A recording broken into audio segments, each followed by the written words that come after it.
नमस्कार, मैं हूं खुशी राय और आप देख रहे हैं आचरण न्यूज। तो आइए नजर डालते हैं आज की ग्वालियर बुलेटिन की ओर। डकैत गुड्डा गुर्जर का साथी कल्ली गुर्जर पुलिस के हाथ आया। कार एक्सेसरी कारोबारी के घर हुई चोरी का खुलासा। पुलिस लाइन में घुसे बलवाई। कैलाशवासी श्रीमंत माधवराव सिंधिया की पुण्यतिथि पर शहरवासियों ने उन्हें किया याद। ग्वालियर की लाल टिपारा गौशाला में अब बायो सीएनजी का प्रोडक्शन। तो आइए जानते हैं इन खबरों को विस्तार से। डकैत गुड्डा गुर्जर का साथी कल्ली गुर्जर पुलिस के हाथ आया। 2 साल से चकमा दे रहा था। ग्वालियर में 2 साल पहले डकैत गुड्डा गुर्जर से हुए शॉर्ट एनकाउंटर के दौरान फरार हुए डकैत कल्ली गुर्जर को क्राइम ब्रांच ने मुरैना चौंदा पुल से गिरफ्तार किया। पुलिस ने फरार हुए डकैत पर 3000 रुपए का इनाम घोषित किया था। डकैत कल्ली गुड्डा गुर्जर गैंग का सदस्य है और पुलिस पर हमला कर चुका था। क्राइम ब्रांच आरोपी से पूछताछ कर रही है। दरअसल ग्वालियर देहात के भबरपुरा थाना क्षेत्र में साल 2022 में डकैत गुड्डा गुर्जर गिरोह से पुलिस की मुठभेड़ हुई। उस समय आमने सामने कोई मुठभेड़ में गुड्डा घायल हो गया था, जिसको पुलिस ने इलाज करने के बाद जेल भेज दिया। लेकिन उसका साथी कल्ली गुर्जर मुठभेड़ के दौरान मौका पाकर फरार हो गया था। पुलिस पर हमला करने के मामले में डकैत पर हत्या के प्रयास का मामला दर्ज किया था। पुलिस डकैत कल्ली गुर्जर व उसके साथियों की तलाश में लगी हुई थी, लेकिन वह हाथ नहीं आ रहे थे। तब डकैत पर 3-3 हजार का इनाम घोषित हुआ। उसके बाद से क्राइम ब्रांच व ग्वालियर पुलिस ने करीब 1 दर्जन से ज्यादा दबिश दी, लेकिन वह पुलिस के हाथ नहीं आ रहा था। क्राइम ब्रांच की टीम 2 दिन से उसकी घेराबंदी में लगी थी। इसी बीच सूचना मिली कि कल्ली मुरैना आने वाला है। इस पर पुलिस ने उसकी घेराबंदी की। जैसे ही उसकी नजर पुलिस पर पड़ी, वह भागने लगा। पुलिस ने उसे एबी रोड चौंदा पुल पर धर दबोच और पकड़कर ग्वालियर लेकर आई। फिलहाल क्राइम ब्रांच पुलिस ने पूछताछ करने के बाद भबरपुरा थाना पुलिस को सुपुर्द कर दिया है और वहीं उसे जेल भेजने की कार्रवाई शुरू कर दी है। देखिए, ये गुड्डा गुर्जर गैंग का एक सदस्य बचा हुआ था। इस पर इनाम घोषित था, 3000 का इनाम पूर्व से घोषित था। बाकी ये भबरपुरा थाना क्षेत्र में इसका अपराध है और चूँकि गुड्डा गुर्जर उस समय जब सुर्खियों में आया था, उसने एक नाबालिग बच्चे के साथ दुष्कर्म किया था, तो वो शॉर्ट एनकाउंटर में वो गिरफ्तार हुआ और ये एक कल्ली गुर्जर बचा हुआ था। तो हमारी ये जो क्राइम ब्रांच टीम ने और थाना भबरपुरा के संयुक्त द्वारा जो है गिरफ्तारी की गई है और इसमें जो भी इनाम है वो हम पुलिस कर्मचारियों को वितरित करेंगे और एक अच्छा कार्य किया है। ये जो गुड्डा गुर्जर की जो इनकाउंटर में ये बच गया था और ये भाग गया था, तो पुलिस उसी समय इसकी तलाश कर रही थी, तो ये अभी सफलता प्राप्त हुई है। कार एक्सेसरी कारोबारी के घर हुई चोरी का खुलासा। शातिर चोर और चोरी का माल खरीदने वाला सुनार भी गिरफ्तार। ग्वालियर में कार एक्सेसरी कारोबारी के सूने मकान से लाखों रुपए की चोरी के मामले का पुलिस ने खुलासा कर दिया। पुलिस ने वारदात को अंजाम देने वाले शातिर चोर और चोरी के जेवरात खरीदने वाले सुनार को गिरफ्तार कर उनसे चोरी का माल भी बरामद कर लिया। वारदात को अंजाम देने वाला चोर पहले भी कई दफा चोरी की वारदात में पकड़ा जा चुका है और जेल से बाहर आते ही वह फिर से चोरी की वारदातों को अंजाम देने में लग जाता। इसी महीने 20 तारीख की रात एक्सेसरी कारोबारी मनोज अग्रवाल के घर चोरी की वारदात हुई थी। चोर उनके घर का ताला तोड़कर करीबन 20 लाख रुपए के सोने चांदी के जेवरात और 4 लाख नकदी लेकर गए। चोरी की वारदात को अंजाम देने वाला शातिर चोर सीसीटीवी कैमरे में कैद हुआ। घटना उस समय हुई थी जब लीवर कैंसर की बीमारी से पीड़ित मनोज अग्रवाल गुड़गांव के वेदांता अस्पताल में इलाज के लिए गए हुए थे। पड़ोसियों की सूचना पर मनोज अग्रवाल के बेटे को चोरी की घटना का पता लगा और जब वे ग्वालियर लौट कर आए तो ग्वालियर से कीमती माल गायब था। खास बात यह है कि चोरी की घटना का जैसे ही मनोज अग्रवाल को पता लगा तो इलाज करा रहे मनोज अग्रवाल की भी मौत हो गई थी। पुलिस ने इस पूरी घटना को गंभीरता से लेते हुए सीसीटीवी कैमरे खंगालना शुरू कर दिया तो करीबन 4 सैकड़ा कैमरों को खंगालते हुए पुलिस हजीरा तक पहुंची, जहां पुलिस ने शातिर चोर को धर दबोचा। पकड़े गए आरोपी ने पुलिस को बताया कि उनसे हजीरा के ही नवीन सोनी नाम के सराफा कारोबारी को जेवरात दिए हैं। पुलिस ने नवीन सोनी को भी गिरफ्तार किया और उसे चोरी हुए जेवरात बरामद हुए। नवीन ने चोरी के सोने की पहचान छुपाने के लिए उसे गला दिया। पकड़ा गया शातिर चोर पूर्व में ही चोरी की कई वारदातों में गिरफ्तार हो चुका है। पुलिस फिलहाल अन्य वारदातों का पता लगाने उससे पूछताछ कर रही है। ये दिनांक 20 तारीख को थाना माधवगंज में एक शिकायत की गई थी फरियादी की तरफ से। उन्होंने बताया था वो गुड़गांव गए थे, उनके पिताजी की तबीयत ठीक नहीं थी, हॉस्पिटल में इलाज चल रहा था। जब वो वापस आए तो उनके घर का ताला टूटा हुआ था और घर से सोने चांदी और कैश गायब था।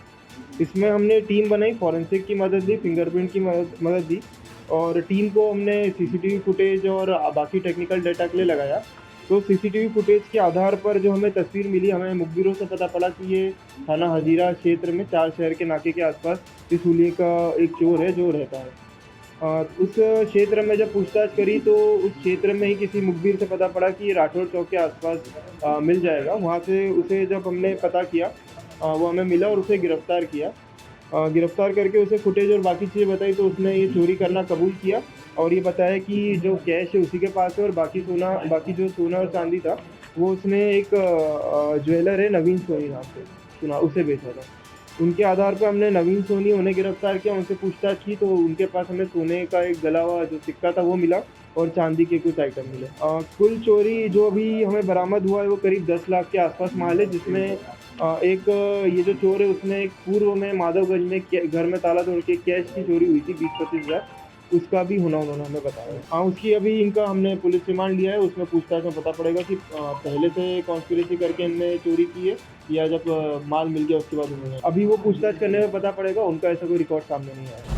पुलिस लाइन में घुसे बलवाई, पुलिस ने सख्ती करते हुए बलवा करने वालों को खदेड़ा। श्योपुर जिले में त्योहारों के मद्देनजर शहर सहित जिले भर में कानून व्यवस्था को मजबूत बनाए रखने के लिए पुलिस ने हर स्तर पर तैयारी पूरी कर रखी है, जिसके क्रम में नई पुलिस लाइन में मॉक ड्रिल हुआ, जिसमें बलवाई से निपटने के लिए पुलिस ने सख्ती से बलवाइयों को खदेड़ा। इस दौरान SP Virendra Jain, additional SP Satyendra Singh Tomar भी मौजूद रहे, जिन्होंने पूरी मॉकड्रिल का निर्देशन किया। इस दौरान पुलिस ने गैस गन ग्रेनेड चलाने का अभ्यास कराया तो वहीं फायरिंग के पिन पॉइंट को भी बारीकी से समझाया। इस दौरान अभी तो ये अंगड़ाई है, आगे और लड़ाई है, हमारी मांगे पूरी करो जैसे नारों के साथ पुलिस लाइन में पहुंचे बलवाई की पुलिस के साथ जमकर झूमा झटकी और विवाद हुआ तो पुलिस की ओर से जवाबी कार्रवाई में स्थिति को नियंत्रण में करने के लिए गैस गन ग्रेनेड दागे और बलवाइयों को काबू में किया। इसके लिए पुलिस की अलग अलग टीमें आंसू gas party, cane party, rifle party, बलबा पार्टी, रिजर्व पार्टी बनाकर बलवाइयों को नियंत्रित करने के लिए संपूर्ण बलबा ड्रिल कार्रवाई का अभ्यास कराया गया। श्योपुर से आचरण ग्वालियर के लिए बंटी उपाध्याय की रिपोर्ट। कैलाशवासी श्रीमद माधवराव सिंधिया की पुण्यतिथि पर शहरवासियों ने उन्हें किया याद, सभी दलों की ओर से दी गई श्रद्धांजलि। कद्दावर नेता और पूर्व केंद्रीय मंत्री कैलाशवासी माधवराव सिंधिया की पुण्यतिथि पर कृतज्ञ शहरवासियों ने उन्हें याद किया। इस मौके पर लोग दलगत राजनीति से ऊपर उठकर अम्मा महाराजा की छतरी में स्थित उनकी समाधि पर श्रद्धा सुमन अर्पित करने के लिए पहुंचे। इनमें कांग्रेस, बीजेपी और अन्य दलों के अलावा विभिन्न समाज सेवी संगठनों से जुड़े लोग बड़ी संख्या में मौजूद रहे। अम्मा महाराज की छतरी थीम रोड पर कैलाशवासी श्रीमद माधवराव सिंधिया की तस्वीर और उनकी समाधि पर श्रद्धांजलि अर्पित करने वालों में प्रदेश के ऊर्जा मंत्री प्रद्युमन सिंह तोमर, पूर्व मंत्री और श्रीमद माधवराव सिंधिया के सहयोगी रहे बालेंदु शुक्ला, पूर्व मंत्री भगवान सिंह यादव, पूर्व मंत्री माया सिंह, ध्यानेंद्र सिंह सहित कांग्रेस और भाजपा से जुड़े तमाम लोग इस मौके पर मौजूद थे, जिन्हें उनके सानिध्य में काम करने का मौका मिला था। था। सभी लोगों ने उन्हें विकास पुरुष की संज्ञा देते हुए कहा कि विकास की जो गंगा कैलाशवासी श्रीमंत सिंधिया के समय ग्वालियर चंबल अंचल ही नहीं पूरे देश में बही वह अकल्पनीय है। इस मौके पर आध्यात्म निकेतन के संत कृपाल सिंह महाराज सहित मुस्लिम, ईसाई और सिख संगत के लोग भी बड़ी संख्या में मौजूद रहे। उनकी याद में भजन कार्यक्रम भी आयोजित किया गया। साथ ही शहर में श्रीमंत माधवराव सिंधिया को श्रद्धांजलि अर्पित करने कई कार्यक्रमों का आयोजन किया गया। आज कैलाशवासी महाराज माधवराव सिंधिया जी की पूर्ण तिथि पर हम लोग यहाँ इकट्ठे हुए हैं, उनके चरणों में श्रद्धा समर्पित किए हैं। आज शहर भर में उनकी स्मृति में अनेक कार्यक्रम हो रहे हैं। आज उनकी याद में मेरे मुंह से शब्द नहीं निकल रहे हैं, लेकिन वो जैसी पर्सनैलिटी थी, व्यक्तित्व था उनका, वो सभी मतलब व्यक्तियों को मदद करते थे। कोई भी उनके पास आ जाए किसी भी तरीके की मदद के लिए, वो हमेशा तत्पर रहते थे मदद के लिए। और तो और छोड़िए, अगर छोटे छोटे बच्चे भी पढ़ने के लिए, उसके लिए भी अगर बात उनके बीच में रखते थे तो उन्होंने सीधे ऑर्डर देना तो पड़ा, कोई दिक्कत नहीं आनी चाहिए। तो ऐसा व्यक्तित्व जिसने समाज हित के लिए और व्यक्तित्व दूसरे व्यक्तियों के लिए कभी मतलब संकोच नहीं किया है मदद करने में। तो ऐसे व्यक्तित्व की जब मैं आज याद करती हूँ, उनके साथ जब मैं आई थी तो उनके साथ काम करने का जब मौका मिला है और उनको जब मैंने देखा कि किस तरीके से, मैंने ना शब्द उनके व्यक्तित्व में था ही नहीं।